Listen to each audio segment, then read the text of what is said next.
পরীর ডানা ভেঙে পড়ে যাওয়া শরীফুর রাজ নাকি মন্দিরের তালে তালে সুরে তুলেছেন। শোনা যাচ্ছে তারা নাকি গোপনে চুটিয়ে প্রেম করছেন, সুযোগ পেলেই একান্তেও সময়ও কাটাচ্ছেন। ঢালিউড অন্তর্মহলের খবর অনুযায়ী রমজানের ঈদে মুক্তি পাওয়া কাজল রেখা সিনেমায় অভিনয়ের সূত্র ধরে কাছাকাছি এসেছেন রাজ মন্দিরা।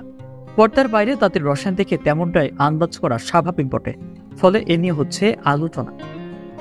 বাংলাদেশ চলচ্চিত্র পরিচালক সমিতির পুরস্কার প্রদান অনুষ্ঠানে রাজের সঙ্গে প্রেম বিষয়ক প্রশ্নের মুখে পড়েন মন্ত্রীরা। সেখানে প্রেমের কথা স্বীকার করেছেন তিনি, তবে কার সঙ্গে সেটা পরিষ্কার করেন।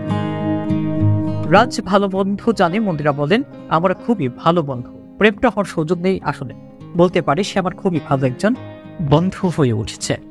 শুটিংয়ের সময় সে আমার বন্ধু ছিল না, কারণ তখন আমার সঙ্গে তার বেশি কথা হতো না, খুবই কম। আমাদের শুটিং হচ্ছিল 2022 সালে। এখন সে যে লাইফটা কাটাচ্ছে তখন সে লাইফে ছিল না। তখন তার সন্তান হয়েছিল, সবকিছু মিলিয়ে সে ছিল তার মতো। তখন মাত্রই আমাদের প্রথম দেখা। তিনি আরো বলেন বাস্তব জীবনে প্রেম আছে, প্রেম ছাড়া তো একজন মানুষ থাকতে পারে না। আমার মনে হয় প্রত্যেক মানুষের জীবনে প্রেম থাকা জরুরি, প্রেম করা উচিত। প্রেম করলে মন ও শরীর ভালো থাকে। এখন বিয়ে করার কোনো ইন্টেনশন একদমই নেই, পরিবার থেকেও এখন প্রেশার নেই, এমন কাজে মনোযোগ দিতে চাই।